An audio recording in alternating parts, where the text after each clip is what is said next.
Welcome to Takshila Education Point. I am S.C. Srivastava, your physics teacher. बच्चों, मैंने introduction lecture में आपको syllabus से इंट्रोड्यूस करवाया था और साथ में इंटरमीडिएट की इम्पोर्टेंस को भी मैंने बताया था और ये कहा था आपसे कि जो नेक्स्ट टॉपिक होगा मेरा वो एक तरह से देखा जाए तो जब चार्ज रेस्ट की पोजीशन में होता है तो हम लोग स्टडी करते हैं इलेक्ट्रोस्टैटिक्स का या स्थिर वैद्युतिकी का। इस इलेक्ट्रोस्टैटिक का फर्स्ट टॉपिक है Coulomb force and electric field या कूलॉम बल तथा वैद्युत क्षेत्र। और इसमें जो फर्स्ट टॉपिक है हमारा वो है चार्ज। क्या होता है चार्ज? वैसे तो बेसिक नॉलेज आपको है, ये तो मुझे पता है। कई ऐसी आपकी लाइफ में घटनाएं हुई होंगी जिनसे इस चार्ज के बारे में थोड़ा सा आइडिया मिलता है। जैसे आप देखिए, कभी कभी टेरिलीन क्लॉथ का अगर शर्ट है उसको आप पहने हुए हैं और जब आप उसे उतारते हैं तो आपकी बॉडी के साथ वो चिपकने लगता है और चड़चड़ाहट की आवाज देता है। अगर ये कमरा अंधेरे में हो यानी लाइट ना हो तो कई बार उसकी स्पार्किंग भी दिखाई देती है, लेकिन तब आपको नहीं पता था कि इसका रीजन क्या होता है। या आपके सूखे बालों में अगर कम किया जाए और फिर उस कम को आप लाइट पेपर्स पीसेस के सामने रखें या लाएं तो आप देखते हैं कि अट्रैक्ट होता है। तो इस तरह की कुछ ऐसे आपकी लाइफ में घटनाएं भी होंगी जो एक तरह से सरप्राइज करती है। आज जो है हम लोग इन्हीं सारे एक्सपेरिमेंट को जो भी आपको हमने बताया है उसके लास्ट को खोलने वाला हूँ। एक्चुअली एक मटेरियल जो बिल्कुल स्टोन की तरह होता है, अंबर, इस अंबर को जब फर के साथ रब करते हैं तो देखते क्या है कि ये अंबर कई लाइट ऑब्जेक्ट्स को अपनी ओर अट्रैक्ट करता है। जैसे स्टार्स वगैरह है, हेयर, इसको अपनी ओर अट्रैक्ट करता है। इसको या यूं कह लीजिए कि इसकी स्टडी सबसे पहले एक साइंटिस्ट थे, फिलोसोफर थे एक तरह से देखा जाए तो थेल्स, जिन्होंने किया था। इसके बाद देखा यह गया कि बहुत सारे ऑब्जेक्ट में भी इस तरह की प्रॉपर्टी होती है। जैसे ग्लास रॉड को अगर सिल्क क्लॉथ से रब किया जाए तो ये प्रॉपर्टी मिलेगी। रबर रॉड ले लिया जाए, उसको फर के साथ किया जाए, एबोनाइट है, कैट स्किन के साथ रब किया जाए, ऐसे बहुत सारे हैं। तो ये एक साइंटिस्ट थे गिलबर्ट, उन्होंने ऐसे कई सारे मटेरियल्स को देखा जिसमें कि इस तरह की प्रॉपर्टी आती है। अब प्रश्न ये है कि इस तरह की प्रॉपर्टी इसमें किस तरह से प्रोड्यूस हो जाती है, इसे हम लोग समझे कैसे। तो सॉरी, एक छोटा सा एक्सपेरिमेंट जो मैं आपको करके तो नहीं दिखाऊंगा, लेकिन आपको समझ में आ जाएगा कि जैसे हमने एक ग्लास रॉड लिया और उस ग्लास रॉड को सिल्क के साथ रब किया और उसके बाद उसको फ्रीली किसी स्ट्रिंग से हैंग कर दिया, लटका दिया। इस तरह से एक दूसरा ग्लास रॉड लीजिए, जैसे ये ले लिया हमने, और इस ग्लास रॉड को भी सिल्क के साथ रब करके इसको भी फ्रीली हैंग कर दिया। तो देखते क्या है कि अगर दो ग्लास रॉड को एक साथ लाते हैं आमने सामने तो ये दूर भागते हैं, और अगर कोई मोशन कर रहा है, दूर भाग रहा है, इसका मतलब उसमें फोर्स लग रहा है। और ये फोर्स का जो नेचर है वो रिपल्सिव नेचर होता है, प्रतिकर्षण होता है, दूर भागता है। तो देखा क्या गया कि ये ग्लास रॉड एक दूसरे से दूर जा रहा है।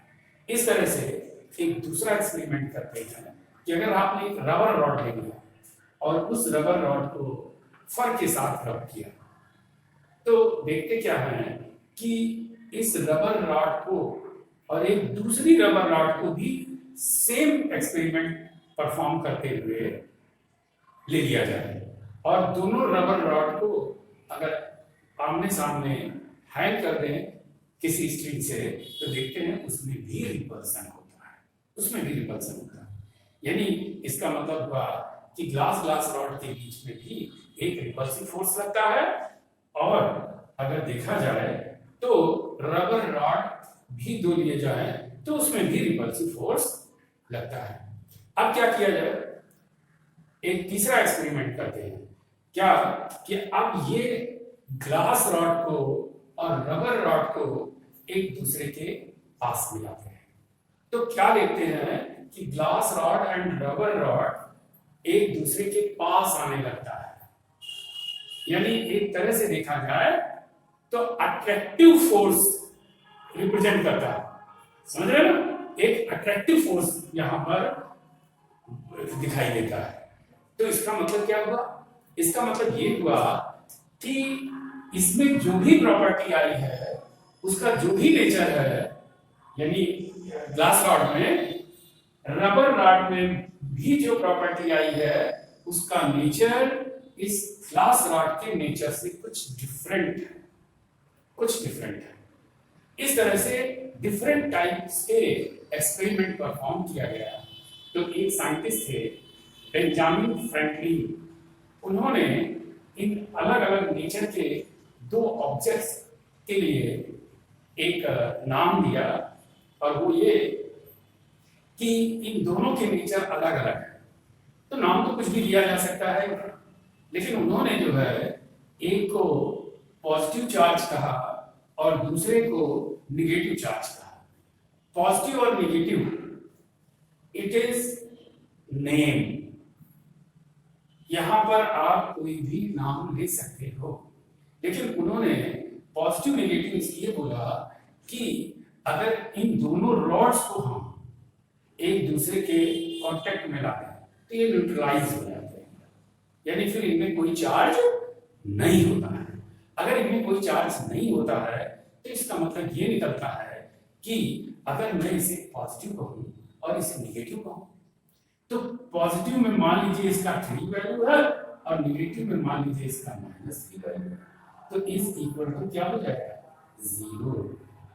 ये उन्होंने जो है थीम रखा कि पॉजिटिव निगेटिव लेने का पर्पस इनका ये था। तो हम लोग इसे पॉजिटिव चार्ज यानी ग्लास रॉड पे पॉजिटिव चार्ज और रबर रॉड पे नेगेटिव चार्ज के रूप में लेते हैं। अब ये चार्ज है क्या, अभी तक आपको क्लियर तो नहीं हुआ, लेकिन ये जरूर पता चल गया कि इसका नेचर कैसा है, इसका नेचर कैसा है।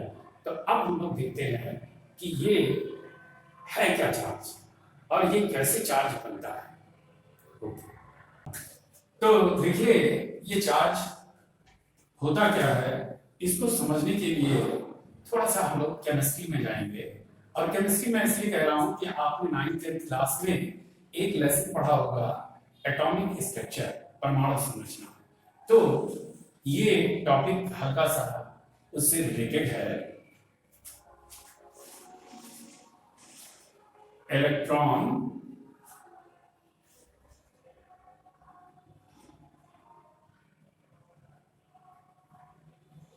Theory of charge.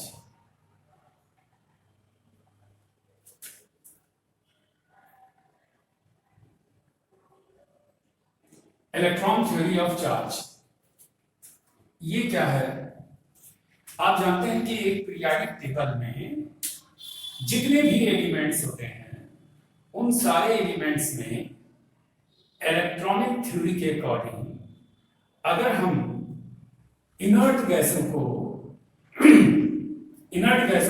यानी हीलियम, नियॉन, आर्गन, क्रिप्टॉन को छोड़ दें तो जितने भी एलिमेंट्स होते हैं उनकी आउटर मोस्ट ऑर्बिट इनकम्प्लीट होती है।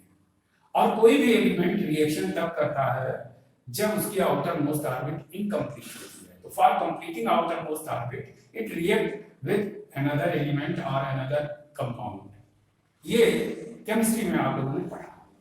मैं एक छोटा सा एग्जांपल लेता हूं और वो एग्जांपल आपने पीछे जरूर पढ़ा होगा कि जैसे मैंने सोडियम लिया, सोडियम का जो इलेक्ट्रॉनिक कॉन्फ़िगरेशन है वो 281 होता है, यानी इसकी आउटर मोस्ट ऑर्बिट में 1 इलेक्ट्रॉन्स होते हैं। इस तरह से अगर मैं क्लोराइड लेता हूं तो 0.87 होता है, यानी 17, तो इसकी जो आउटर मोस्ट ऑर्बिट है उसमें 7 इलेक्ट्रॉन्स है।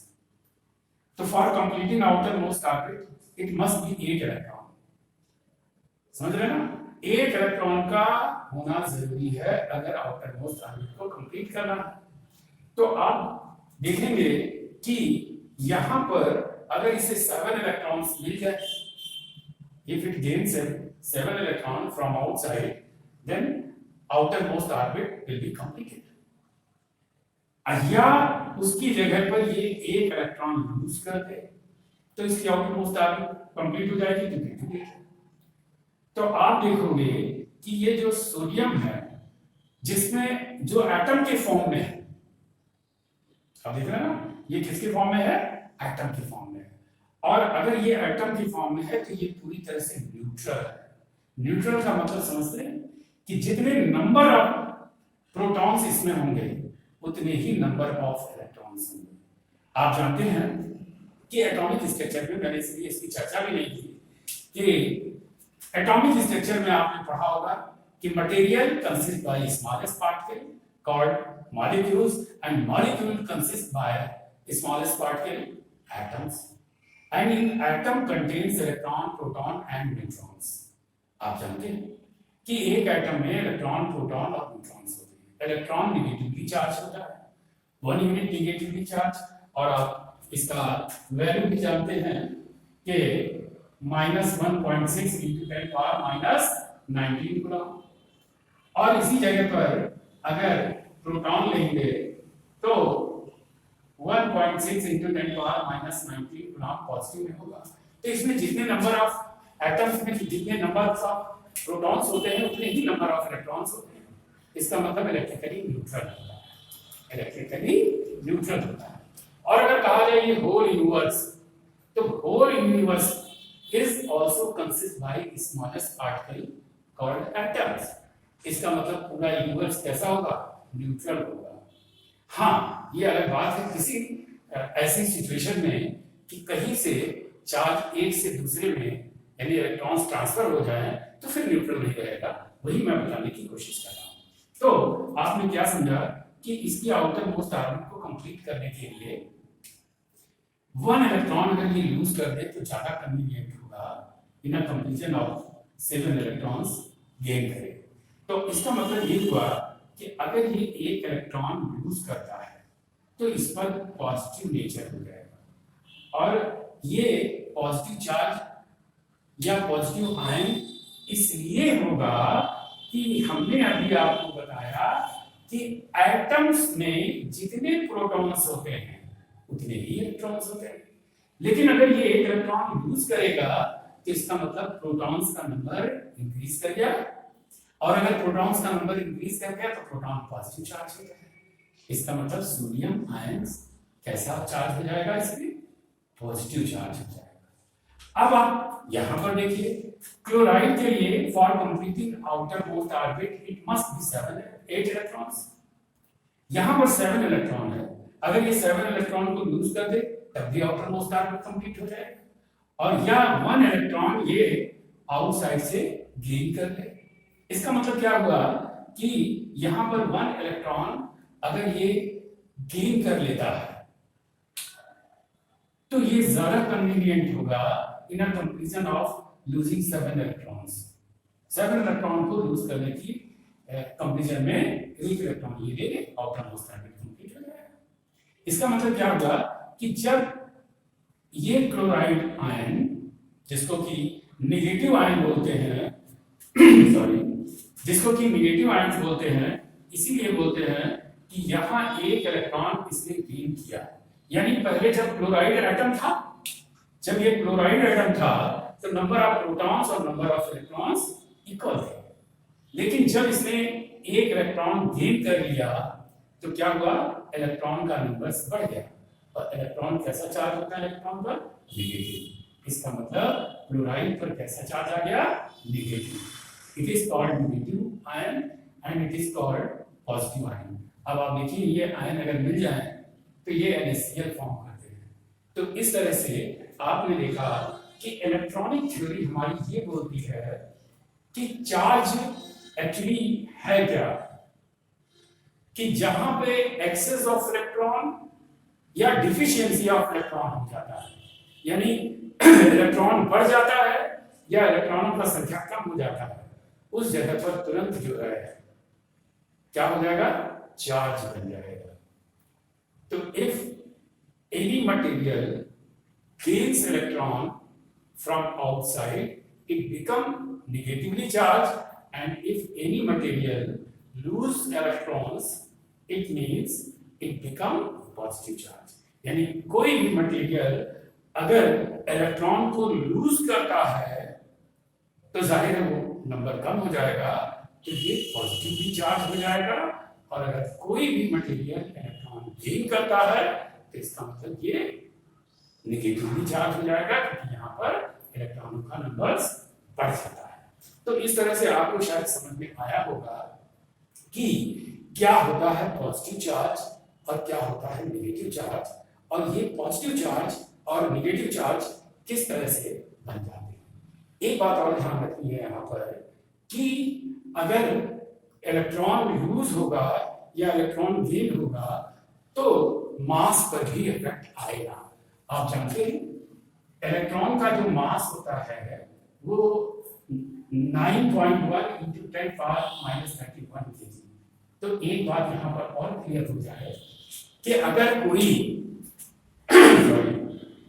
अगर कोई मटेरियल इलेक्ट्रॉन को लूज करता है तो पॉजिटिवली चार्ज होगा, लेकिन इलेक्ट्रॉन को लूज करेगा तो इसका मतलब उसका अपने मास को भी लूज करेगा, अपने द्रव्यमान को भी लूज करेगा।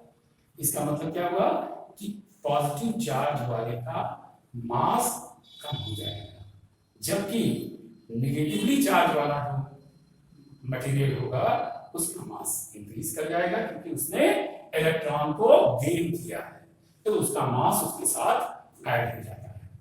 तो इस तरह से मैंने चार्ज की कुछ प्रॉपर्टीज को बताया। अब मैं ये बताने वाला हूं कि चार्जिंग के मेथड्स कौन कौन से हैं। Methods of charging,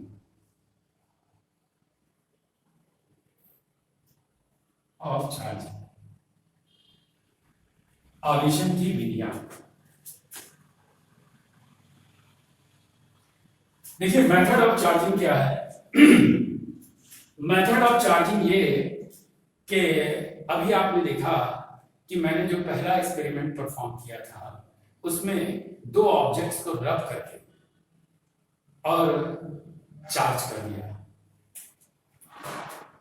first method इसका बाय फ्रिक्शन मेथड से चार्जिंग की जा सकती है, जिसमें कि दो ऑब्जेक्ट्स को रब करते हैं तो क्या होता है कि एक ऑब्जेक्ट से इलेक्ट्रॉन दूसरे ऑब्जेक्ट में ट्रांसफर हो जाता है। तो जिसमें ट्रांसफर होता है वो नेगेटिवली चार्ज हो जाता है, और जिससे होता है ये इलेक्ट्रॉन लूज करता है वो पॉजिटिवली चार्ज हो जाता है। तो ये मेथड आपने इस तरह से देखा है, पीछे मैंने बताया भी। सेकंड है बाय कंडक्शन। कंडक्शन क्या है? कंडक्शन भी ये होता है कि जैसे आपने दो ऑब्जेक्ट लिए, ये ऑब्जेक्ट ए है, ये ऑब्जेक्ट बी है, ठीक है। अगर इस ए ऑब्जेक्ट पर पॉजिटिव चार्ज है और इसको मैंने किसी कंडक्टिंग वायर से कनेक्ट कर दिया तो ये चार्ज इसमें भी ट्रांसफर हो जाएगा और ये भी पॉजिटिवली चार्ज हो जाएगा। क्या हुआ यहाँ चार्ज जो है, चार्ज एक तरह से कंडक्ट हुआ है, किसके थ्रू? इस कंडक्टिंग वायर के थ्रू। तो इसलिए इसको बोलते हैं बाय कंडक्शन, यानी चार्जिंग बाय कंडक्शन। और लास्ट है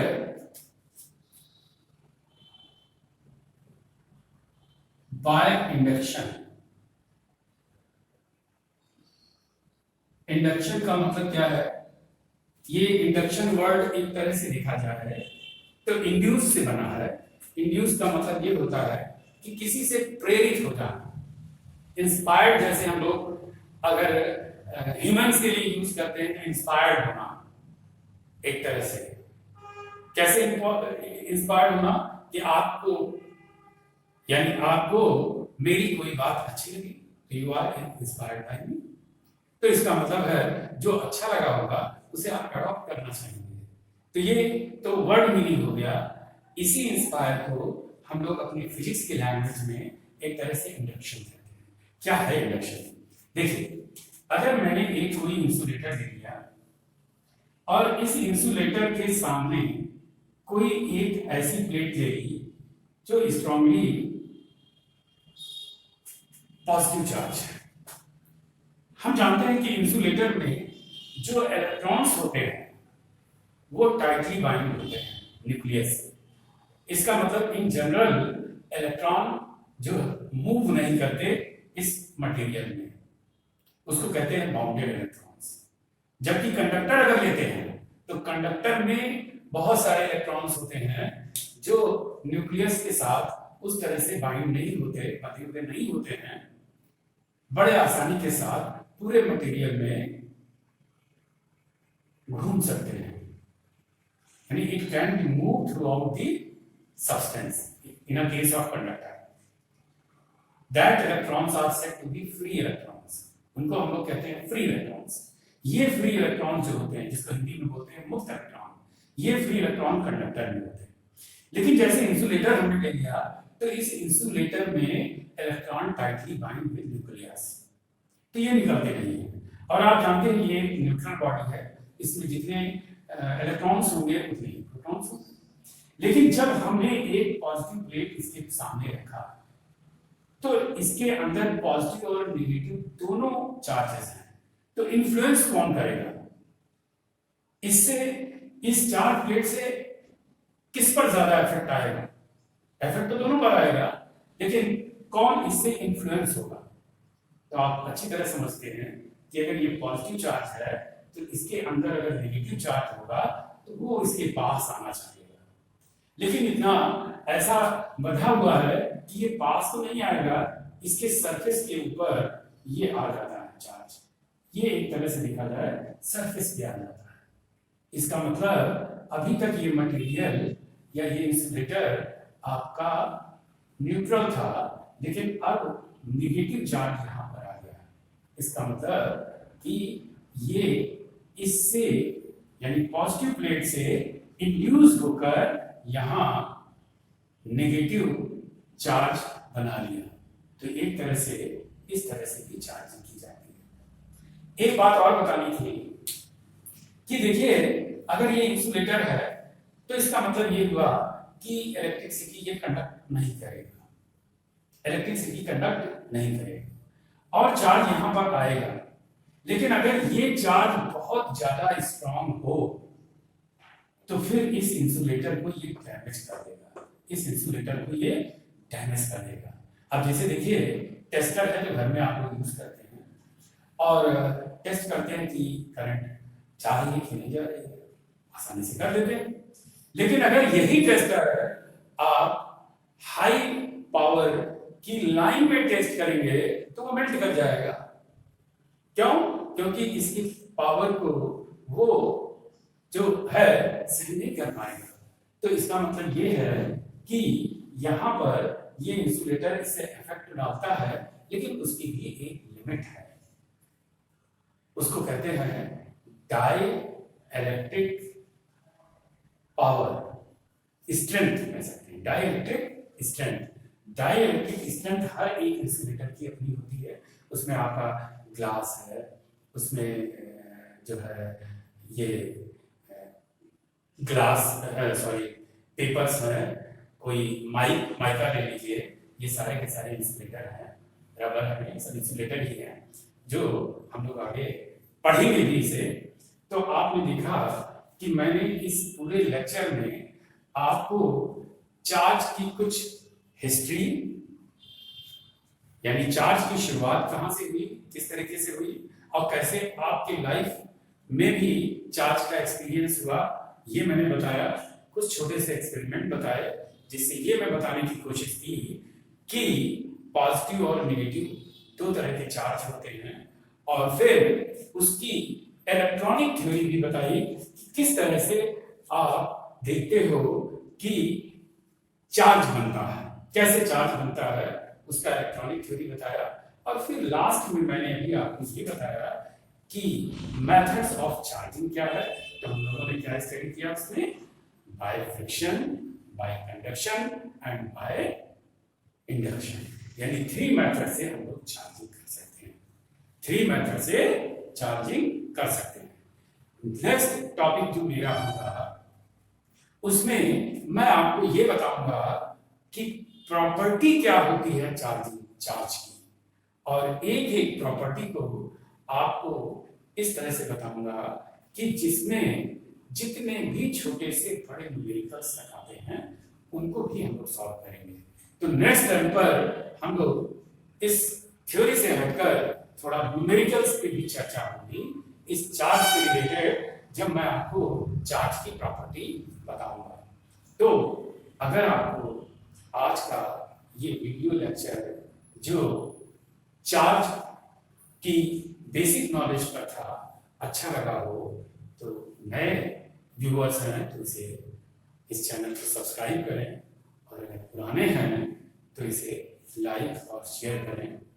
याद रहे कि आने वाले 2-3 लेक्चर्स के बाद आपको ये एक्सपीरियंस हो जाएगा कि कितना आपको इससे फायदा मिल रहा है। तो मैं आपसे रिक्वेस्ट करूंगा कि इलेक्ट्रोस्टैटिक्स को के जितने भी लेक्चर हों उन्हें आप एक सीरियल से देखते जाएं, एक सिस्टमैटिक वे में देखते जाएं, और फिर मुझे आप उसके लिए अपने कमेंट्स भी करें। आप मुझे बताएं क्या आपको यहाँ समझ में आया, क्या आपको नहीं समझ में आया। Thank you.